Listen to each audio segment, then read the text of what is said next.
Olá, seja bem-vindo a mais uma edição do TV Câmara Entrevista. No mês de setembro, a Câmara Municipal completa 243 anos. Ao longo da história, ao longo deste período, a instituição cumpriu diversos papéis perante a sociedade. No programa de hoje, a gente vai fazer um apanhado dessa história e contar quais as funções e quais os trabalhos que a Câmara Municipal exerceu ao longo dessa história. Para isso, a gente recebe aqui no estúdio o historiador e pesquisador do Memorial da Câmara Municipal de Porto Alegre, Jorge Barcelos, e a cientista política e professora da Universidade Federal do Rio Grande do Sul, Isabel Noll. Bom, obrigado pela presença de vocês no programa de hoje, para fazer esse importante debate e essa importante conversa sobre a história da Câmara Municipal e o papel do Legislativo, ao longo desses 243 anos. A primeira pergunta que eu faço para os dois, para a gente começar esse debate, é remeter lá à criação da Câmara Municipal.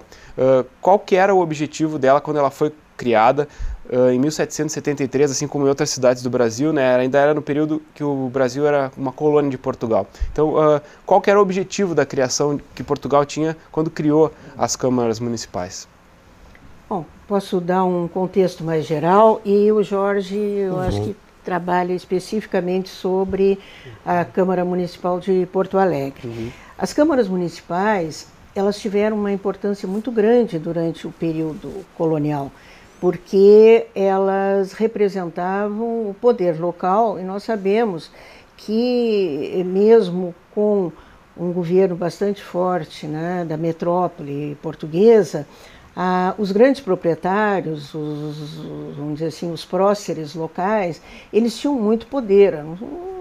Era um sistema baseado na grande propriedade rural, numa agricultura para exportação e, consequentemente, o poder local tinha uma forte presença, e as câmaras municipais, durante todo o período colonial, elas foram importantes.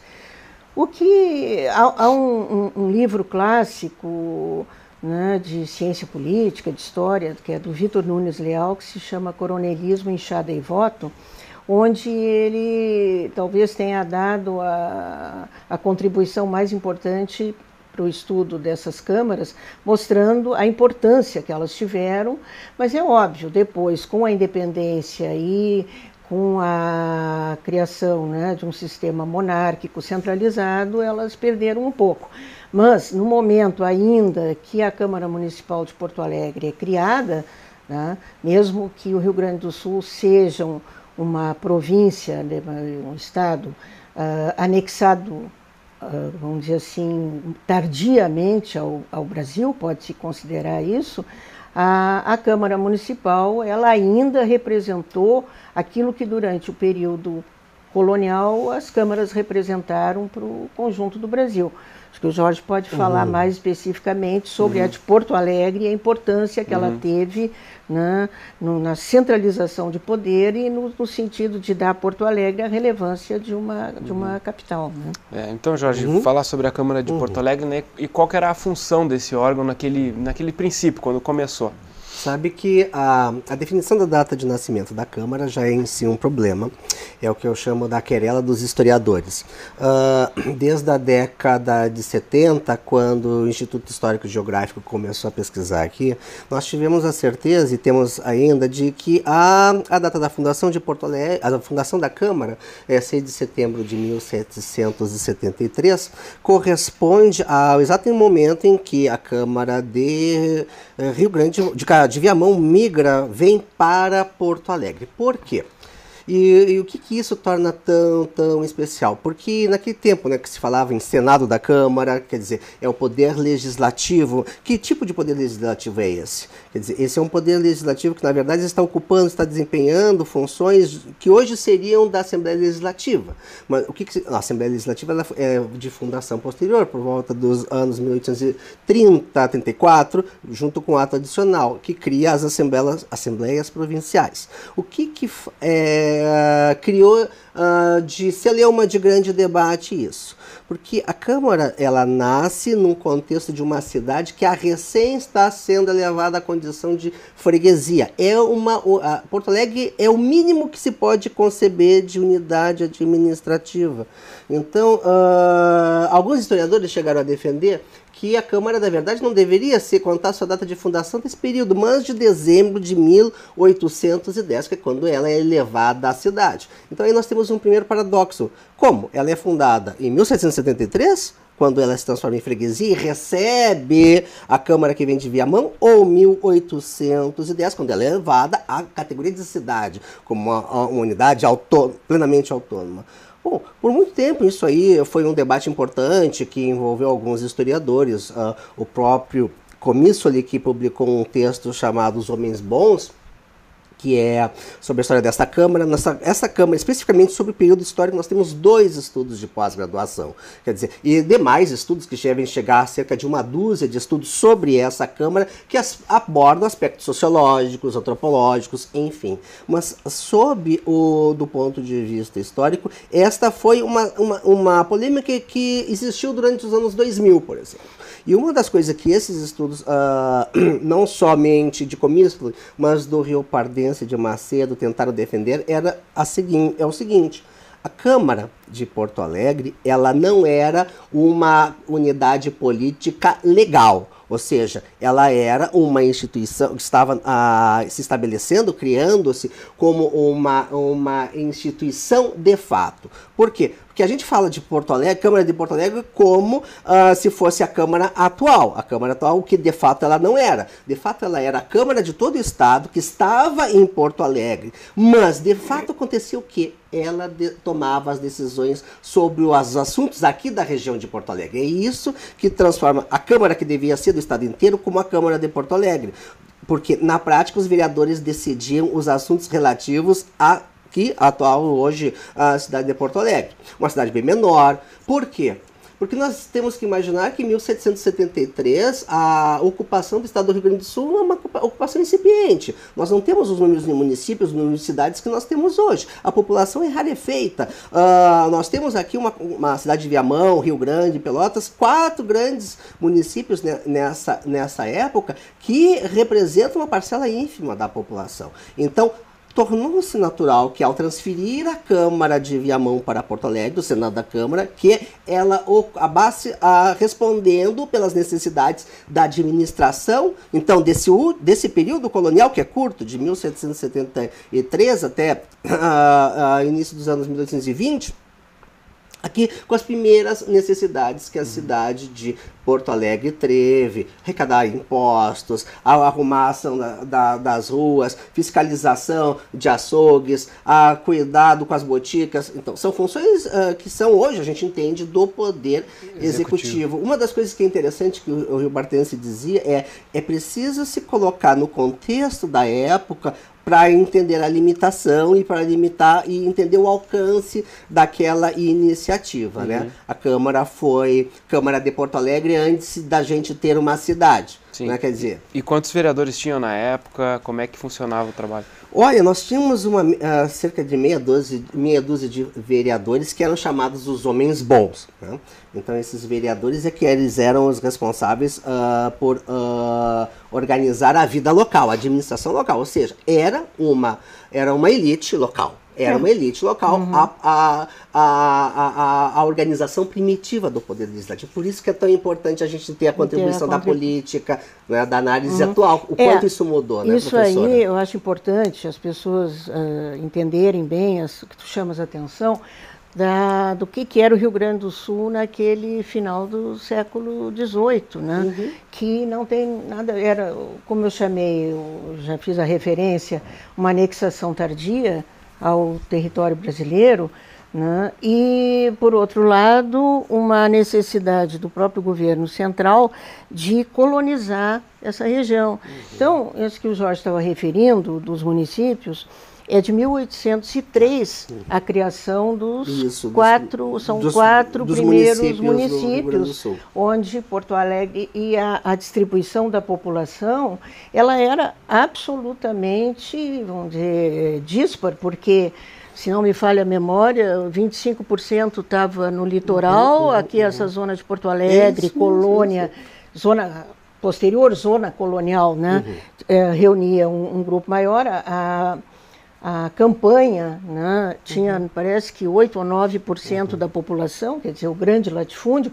Então, consequentemente, havia uma concentração populacional, mas ela era extremamente incipiente e tinha essa característica, né, de que, bom, a representação era do conjunto da província e não necessariamente de Porto Alegre. E acho que é sempre interessante, né, Jorge, lembrar a vinda dos açorianos, né, como exato. foi quase que uma situação meio fortuita, porque os açorianos vieram para colonizar o Estado. Eles deveriam ir para ocupar o oeste, onde estava se dando a guerra, né, entre as missões guaraníticas e Portugal e Espanha.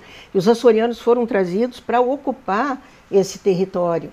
E, obviamente, um território conflituado, eles ficaram acampados, né, em Porto Alegre. Quantos anos? Olha, 20, 30 anos? Nós temos a data da chegada deles por volta de 1750, com o estabelecimento definitivo da população aqui nesse promontório, no centro da cidade, por volta de 1770, 73, quando se dá a transferência, formaliza a freguesia. Então nós temos aqui uma população que ficou 20 anos, né? Eles foram primeiro para Viamão, tentando se localizar ali, os açorianos, mas, no porto do Dornelas, mas não tinham a condição de subsistência. Por isso eles retornaram para aqui esta parte. Por quê? Nós temos aqui as Ilhas do Guaíba, nós temos a fonte de água, nós temos uma questão que eu acho muito importante, que é a questão de que a cidade não nasce apenas para a fixação da população, não nasce apenas para a questão de desenvolvimento comercial. Ela nasce também com uma função militar. Então, Porto Alegre, ela nasce com uma função militarizada e a Câmara acaba dando sustentáculo a essa função militarizada. Quer dizer, Revolução Farroupilha, pulando depois. A Câmara foi conservadora. A Câmara esteve, enfim, aliada ao que era a hegemonia dominante, era o pensamento político dominante, era a monarquia. E nós assumimos outras funções aqui, a Câmara, durante esse período. Então, esse momento de primeiras ocupação da região, que é o que justifica o nascimento da cidade, é o que torna atrativo a transferência da Câmara de Viamão para Porto Alegre. Os açorianos não se fixaram na Sesmaria de Dornelas, que era para onde eles deveriam ir, ficaram nessa parte, que ainda era das primeiras grandes sesmarias. Nós estamos falando do quê? De um grande latifúndio. A cidade nasce num grande latifúndio, de uma elite rural, mas de uma população incipiente, pobre, né, que leva-se 200 e poucos anos para ser transformado. Certo. Esse modelo de Câmara funcionou até 1820, quando começou o processo de independência do Brasil, né? Depois que o Brasil se tornou independente, foi feito um regimento dos municípios e a Câmara começou a passar com um outro número de vereadores. E como é que foi a função da Câmara a partir desse período em que o Brasil se tornou independente? Bom, as câmaras municipais, é o seguinte, a forma como se estabeleceu o regime monárquico, né, era uma monarquia constitucional e, consequentemente, mesmo que o voto fosse um voto censitário, quer dizer, um voto que tomava em consideração as posses, né, da pessoa. Não tinha bens, era considerado que não havia interesse naquela pessoa em votar porque ela não tinha o que defender. No princípio, que para a época era justificado, entende, em função das teorias e da compreensão naquele momento do que era cidadania e o que eram os direitos civis. A Câmara Municipal, nesse sentido, ela passou a ter uma representação importante, né, do poder local, né, mas nessas condições. E também, se nós levarmos em consideração que a eleição ela era realizada ao nível municipal. Só que a Igreja e o Estado eram unidas, né? Havia a Igreja fazia parte da própria estrutura estatal. Então, vamos dizer assim, a Câmara Municipal, os notáveis locais, os juízes e a paróquia, né, que como o município era o ente político onde a vida política se dava, né, se dava as eleições. onde se davam as eleições. Então, as câmaras elas tiveram um papel, apesar de que o município ele não tinha autonomia, né, ele não era, né, e depois, quando se vai discutir a questão da federação na República, o município já assume outro papel e hoje a gente sabe que ele é um ente federativo, então isso muda bastante as coisas. Naquela época, para nos determos no período imperial, nós tínhamos um Estado unitário. Né? Um Estado unitário é um Estado altamente centralizado. Né? Então, o poder do imperador, o poder, né, que nós tínhamos não só o poder executivo nas mãos do imperador, mas tinha também o poder moderador, quer dizer, aquele poder que regulava os outros três, né? Fez do município o local por excelência onde se davam as eleições e daí também a sua importância. Quer dizer, isso é algo que, independente do papel, né, Jorge, que nós temos sempre que considerar que a vida política no município ela é profundamente ativa, né? Ela é profundamente viva, é onde as relações políticas realmente se travam. Né? Então, o que talvez seja interessante a gente explorar um pouco com relação a Porto Alegre, seja uma característica que no Rio Grande do Sul aparece muito cedo, que é o fato de existirem correntes políticas diferenciadas, né? E aqui a presença muito, eu diria, precoce, né, de uma ala liberal que posteriormente vai estar vinculada à Revolução Farroupilha, e um setor conservador, mais burocrático, ligado às estruturas propriamente administrativas, né, também, e a grandes proprietários também, eu acho que perpassa a nossa política já naquele momento. Isso me chama a atenção, você falou da estrutura política, mas ao mesmo tempo lembrou a organização da instituição. Um dos cargos notáveis e revelam da organização interna da Câmara daquele período, e até ainda hoje, é que a Câmara não só tem um corpo legislativo, seus vereadores, mas também tem um corpo técnico. No caso, na época, era o procurador. E essa é uma figura que está ainda hoje dentro da Câmara. Dentro da minha tese de doutorado, eu trabalhei justamente um pouco, não só da história das câmaras municipais, a partir da obra do Faoro, que ele dedica alguns capítulos a essa ideia. Quer dizer, nós temos uma Câmara que aspira a ter um poder maior num regime político que a aprisiona, né? Quer dizer, porque é um regime político centralizado. E como um poder político local, ela se torna a arena, se torna o espaço da emergência das forças políticas conservadoras, liberais, enfim. E isso é uma característica que vai manter durante a República. Eu acho extremamente interessante, porque aí é que a gente começa a ligar os fios, né, do passado com o presente. Bom, ela nasce com uma máquina extremamente frágil, como instituição. A Câmara mudava de casa a todo instante, mas nós mal temos o domínio de todas as casas que a Câmara alugou, porque ela circulava, alugava. As próprias sedes definitivas que a Câmara teve chegaram no século XX a pegar fogo, né? Uma boa número de vezes.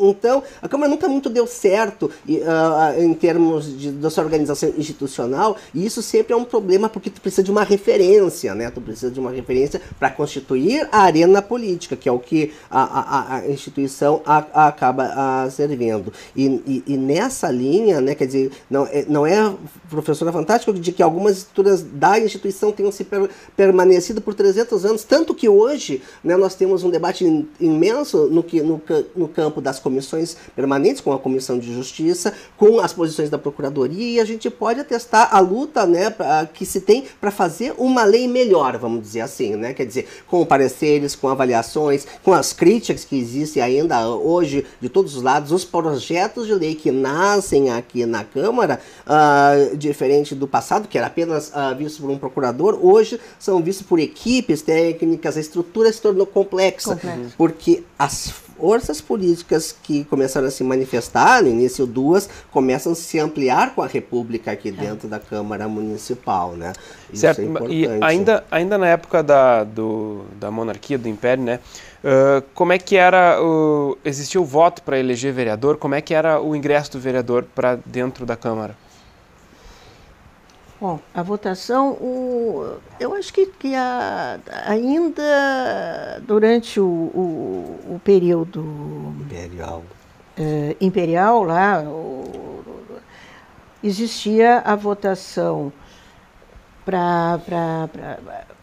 porque acontecia o seguinte, agora realmente, eu não sei se tu tens aí... As principais características isso foi estudado por um autor bem importante, que é o Jairo Nicolau, que tem estudo sobre a história dos processos eleitorais no Brasil. Então, o tipo da inscrição do eleitor era determinado, quem poderia ser candidato era determinado, e isso, a gente, quando diz determinado, significa que eram em camadas cada vez menores de participação social e de representação de elites. Por isso que nós temos, vai partir de 6 para 12 vereadores, que para uma cidade que vai chegar, o quê? Década de 10 mil pessoas no início do século XIX, a 20 e poucas mil pessoas no meados do século, é pouca gente, né? Mas o que eu quero dizer é que, segundo o Jairo Nicolau, houve diversos procedimentos para se fazer ao longo do século XIX o processo eleitoral. Mas as características principais é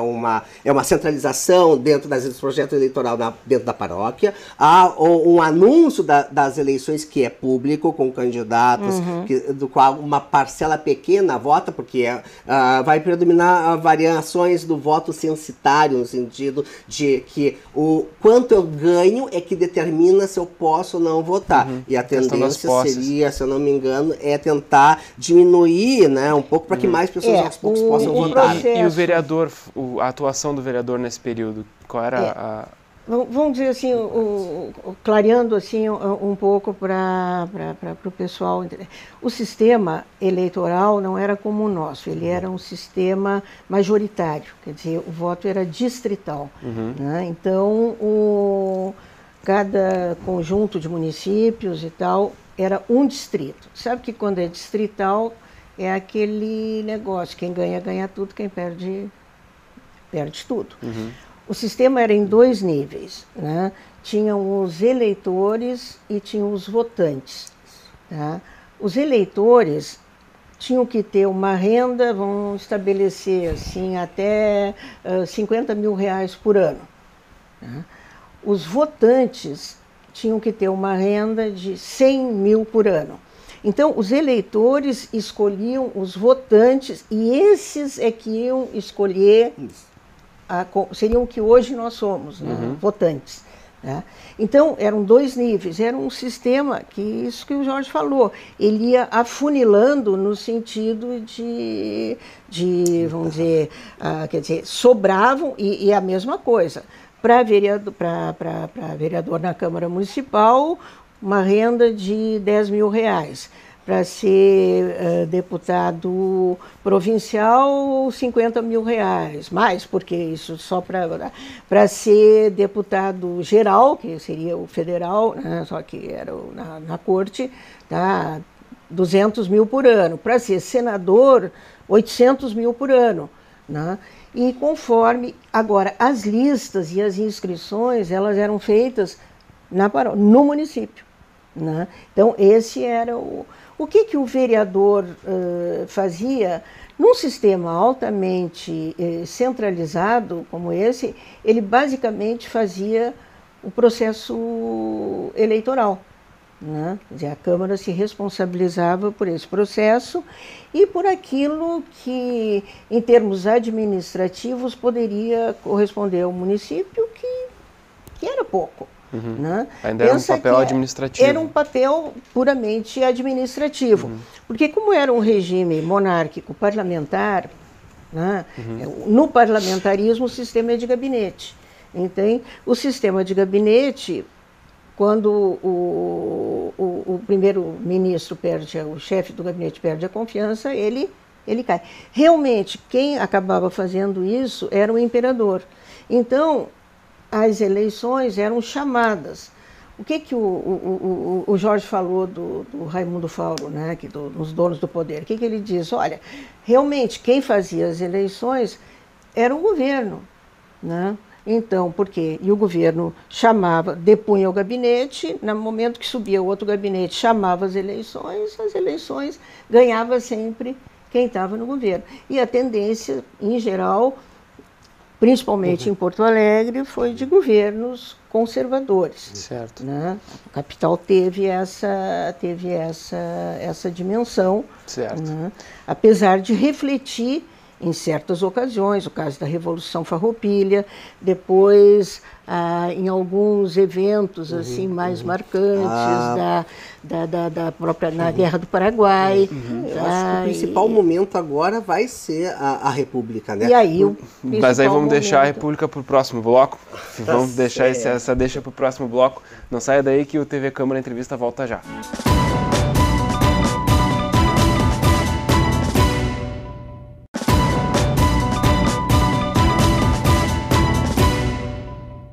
Estamos de volta com o TV Câmara Entrevista, lembrando que hoje estamos falando sobre a história da Câmara Municipal de Porto Alegre.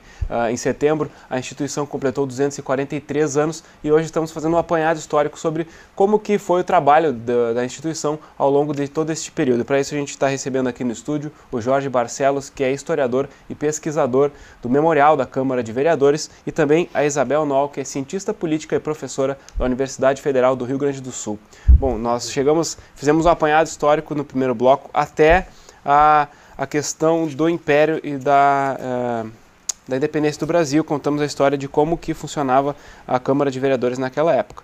Agora, nesse bloco, a gente terminou o primeiro bloco, vocês querendo começar sobre a República, a gente separou então para esse bloco, esse período importante do Brasil, que é a proclamação da República, né? Ali no momento que foi feita a Constituição de 1891, mudou de novo o papel da Câmara e foi dado mais poder aos poderes estaduais do que aos poderes locais. Como é que foi essa mudança no Brasil e nas câmaras municipais quando foi proclamada a República? Acho que tem uma questão aí importante de se fazer a referência, que é a República no Rio Grande do Sul, né? A proclamação da República, na realidade, nós sabemos, foi um golpe militar, quer dizer, foi um gesto, né, do próprio Marechal Deodoro, mas tinha por trás, é claro, um movimento constituído por liberais de São Paulo, positivistas no Rio Grande do Sul, muitos militares, etc. Quer dizer, tinha uma base de sustentação, não foi um movimento surgido do nada. O que a gente também tem que ter presente é que a República que se estabelece no Rio Grande do Sul, em função, inclusive, da liberdade, porque foi uma perspectiva federativa, né, da República que se estabeleceu em termos federais, da Constituição, né, Federal de 1891.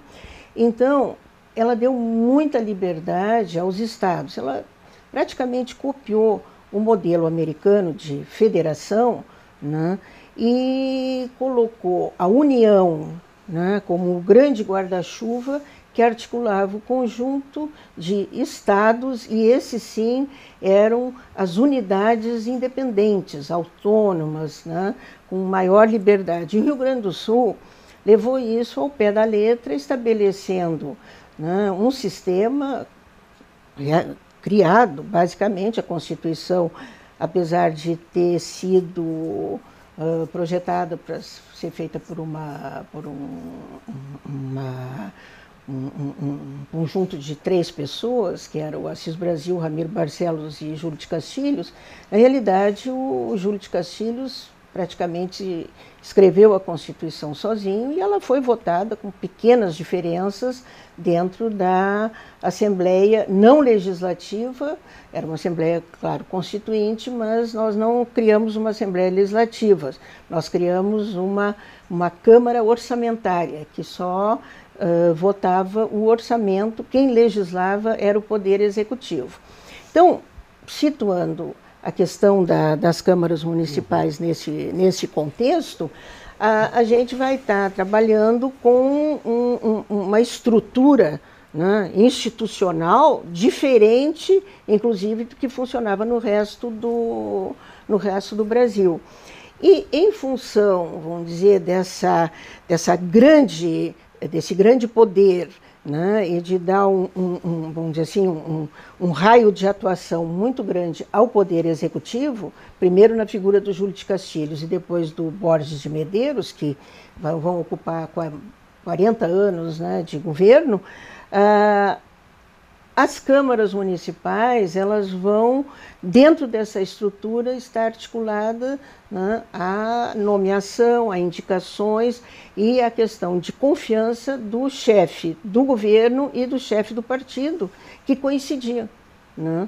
Que era no caso do Júlio, ainda houve um tempo que ele era só o chefe de governo e não era o chefe do partido. Posteriormente ele sai do governo, fica chefe do partido, mas em seguida ele morre e o Borges acumula as duas funções.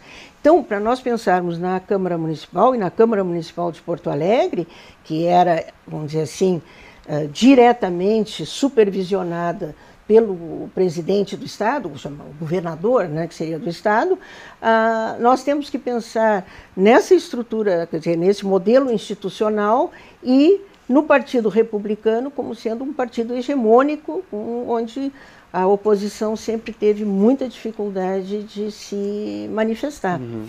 Esse período ele é praticamente notável para a história da cidade. Entre 1890 até 1930, 40, vai se dar a grande expansão que a cidade tem. E não apenas porque nós tivemos um novo tipo de governo no estado, mas porque Porto Alegre teve uma administração municipal extremamente forte e com um projeto, né, de desenvolvimento urbano notável. A Câmara, que no século XIX tinha criado códigos de posturas e que tinha uma função que estava começando a buscar o seu espaço político dentro da organização política regional, ela vai ter, com a virada do século, momentos de desenvolvimento, mas também momentos de recuo, porque se repete a centralização, a força do poder executivo também no governo municipal, né? Quer dizer, os administradores locais, ainda que tenham desenvolvido, nós tivemos a Belle Époque da cidade, nós tivemos as melhores construções de Porto Alegre em termos de desenvolvimento urbano desse período, que fez a tornar a sua arquitetura pelo menos equivalente com a que você vê em Montevidéu, que você vê em Buenos Aires. Isso significou um poder executivo arrojado e que respondeu ao que às necessidades da cidade, mas para isso teve que colocar em um papel secundário a Câmara de Vereadores. Ela se chamava Conselho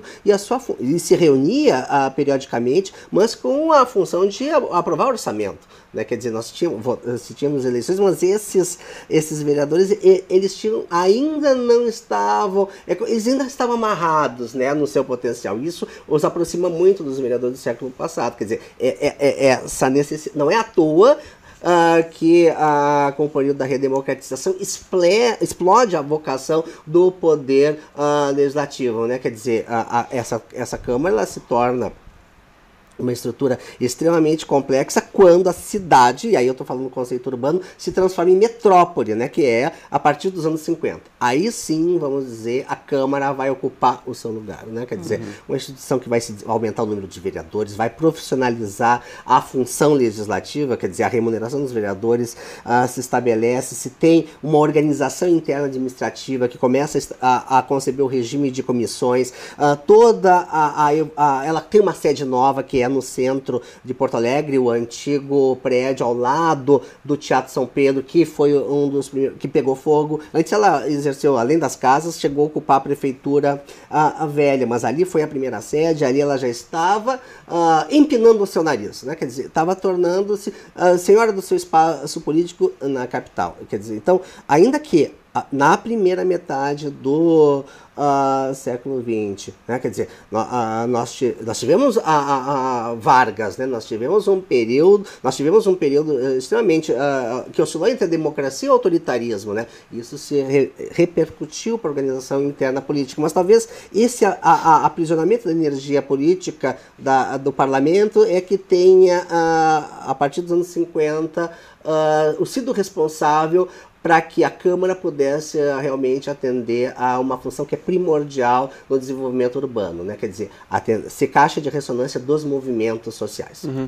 E nesse período, como é que era o ingresso do vereador na Câmara? Era por eleição? Como é que funcionava a questão Eles do eram voto? conselheiros, né? Não eram nem chamados vereadores propriamente. Para teres uma ideia, entre, eu acho que 1900 e 1937, se a gente for tomar o período mais ou menos no conjunto todo, Porto Alegre teve 3 intendentes, que eram os chamavam os prefeitos.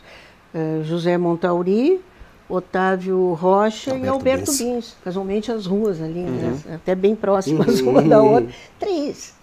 Sendo que o Alberto Bins é posterior aos anos 30. Quer dizer, isso mostra a perspectiva de que o importante era a continuidade administrativa, não a questão política propriamente. Então, o conselheiro, ele era, tanto que Porto Alegre tem uma antiga tradição, que já vai aparecer, Jorge, nos anos 30, dos conselhos, né? Que não são os conselhos esses nossos agora, que têm essa dimensão, vamos dizer, de cidadania, mas são conselhos técnicos, né? Conselho diretor, né? Onde vinham as pessoas, né, que tinham conhecimento exemplar. Isso aparece, depois de 37, naquilo que em princípio vai ser o correspondente ao que poderia ser um casamento de prefeitura com Câmara Municipal, que é o DASPinho. Tá? Porque o DASP, que é o Departamento de Serviço Público, foi criado ao nível federal, ele foi criado também, depois já no Estado Novo, depois já por 37, 38, nas capitais, principalmente. O pessoal chamava de DASPinho. Na realidade, era um departamento administrativo que substituiu a prefeitura. E um técnico, digamos assim, que se cria nesse modelo é o Loureiro da Silva, né? Que posteriormente vai ser prefeito, vai ser um grande administrador de Porto Alegre, um político importante.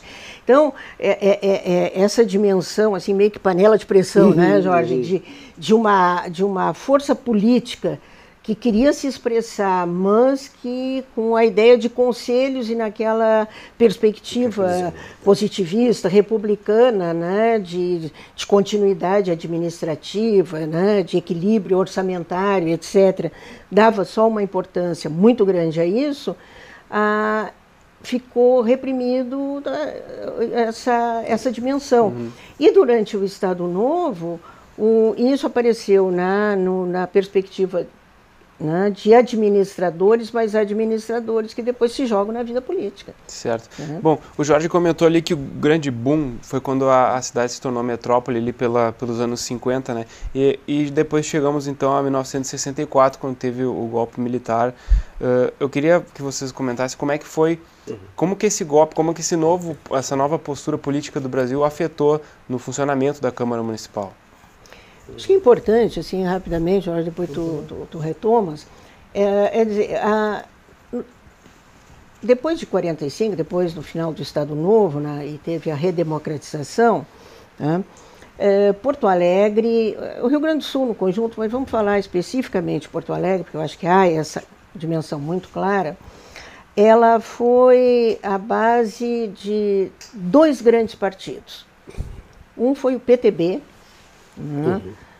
onde, principalmente aqui no Rio Grande do Sul, o PTB articulou o que poderia se chamar um PTB doutrinário, com aquele grupo que vinha do Pasqualini, né, que tinha até uma certa dimensão de democracia cristã, coisa assim, o PTB sindical, né, o Vecchio, essa turma, o pessoal da Carris, todos esses grupos articulados a sindicatos, né, que se ligaram que já estavam na fundação do PTB, e um terceiro que a gente pode chamar pragmático, digamos assim, onde algumas lideranças, chamado Jovem PTB, né, participavam. Vou dar um exemplo, por exemplo, do Brizola, né? É um exemplo bastante claro.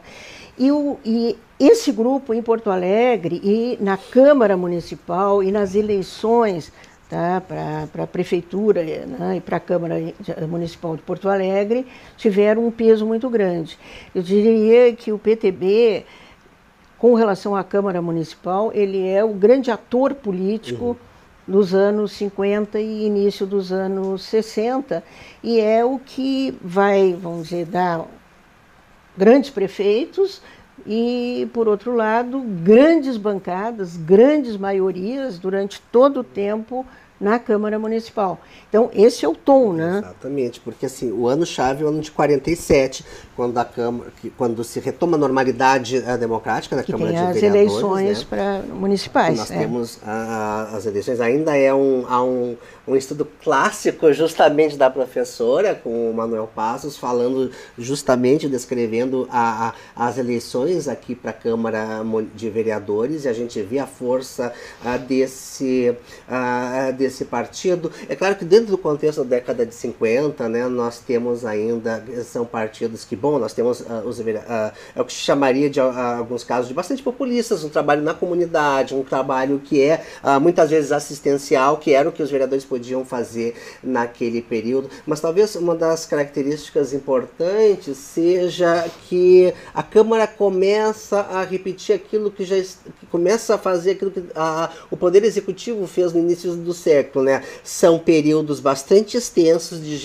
gestões em que um partido se torna hegemônico, dominante, como é o caso no início com o PTB, a gente vai ver nos anos 80, nos anos 90 o PT. Nós vamos ter hoje uma alteração também bastante grande, né, dos partidos que, vamos dizer, estão em disputa efetiva, real, né? Você tem de N partidos, mas grupos acabam consolidando forças antagônicas. E nós estamos no meio do pluripartidarismo, né? Nós estamos hoje com diversos, mais de 12 partidos com assento aqui na Câmara, mas de alguma forma essa lógica começa a se tornar parte do coração da vida política da Câmara, porque nós vamos ter por muitos anos o PTB no início da década de 50 hegemônico aqui, até que novas forças possam emergir. O que se está tendo como matéria legislativa, né, é a questão.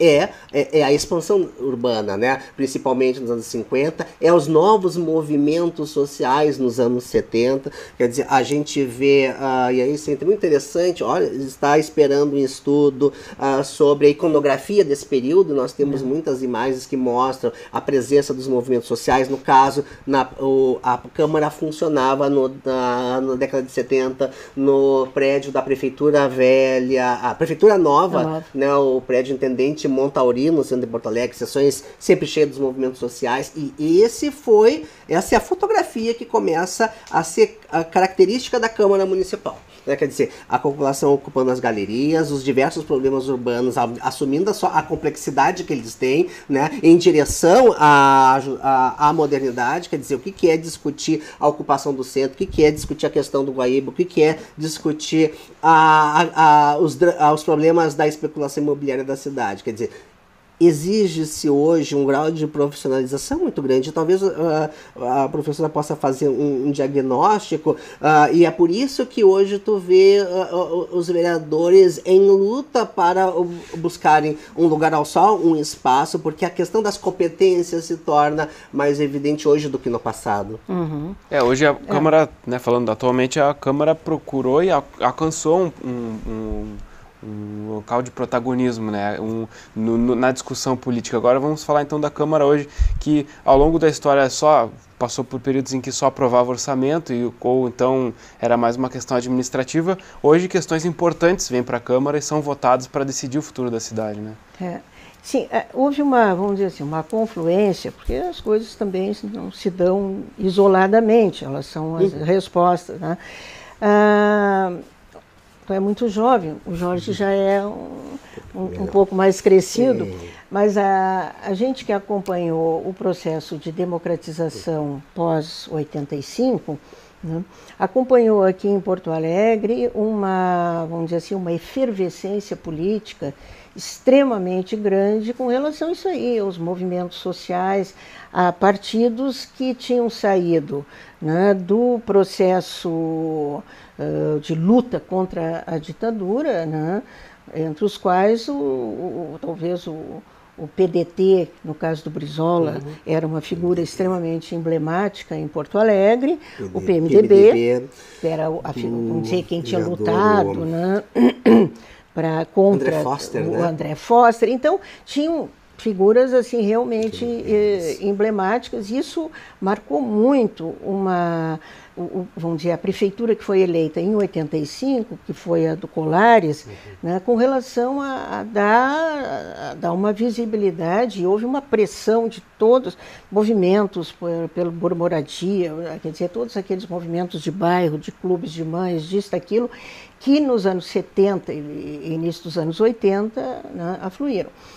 A Constituição de 88, ela é uma resposta, né, não vou dizer absolutamente completa a isso aí, mas ela responde a essas demandas, inclusive no sentido de dar ao município um papel que ele nunca, de reconhecer, digamos, um papel ao município que ele nas constituições anteriores não tinha, né? Ele é um ente federativo. Nós temos um federalismo tripartite, União, Estado e município. E o que tem se observado nessa nova engenharia, né, é que o município cresceu, a União ainda mantém o seu papel, vamos dizer assim, prioritário, porque é da nossa tradição centralizadora e não se desfaz vamos dizer assim, esse conjunto de atribuições e de articulações que são feitas pela União, mas hoje em dia nós podemos dizer que a articulação se faz muito mais entre União e municípios do que propriamente entre União e Estado, como se fazia anteriormente. Ora, isso deu aos prefeitos e aos vereadores uma visibilidade. Hoje, nenhum vereador, nenhum prefeito vai ao Palácio Piratini, sem crítica nenhuma ao Palácio Piratini. Ele vai a Brasília. Por quê? Porque ele sabe que o atendimento às suas demandas vão estar muito mais vinculados a Ministério X ou Y, ou ao projeto tal, do que propriamente algum recurso que hoje não passa mais pelo Estado subnacional.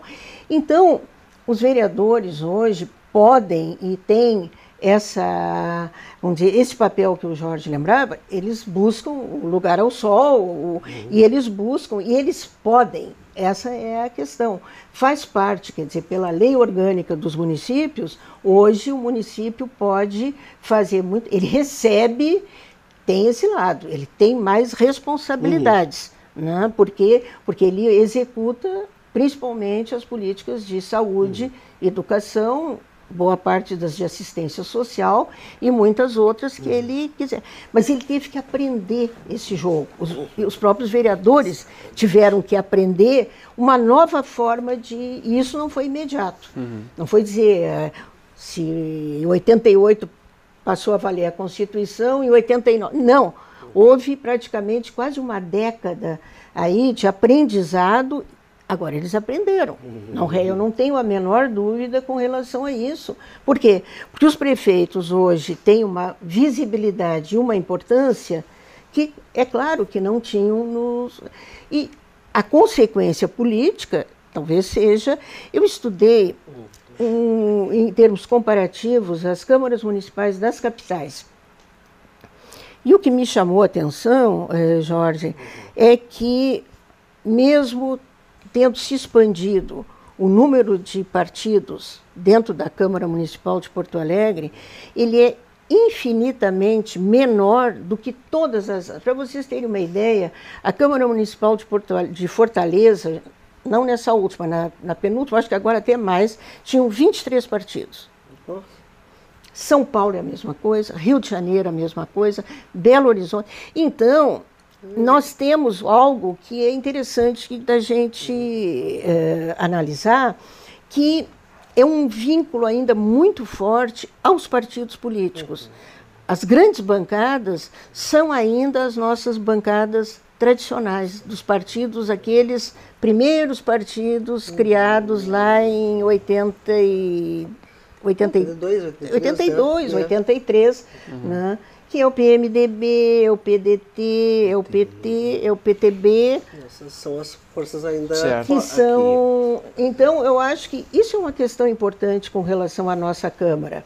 Quer dizer, a população identifica os partidos políticos, ela sabe o que os partidos políticos representam, né?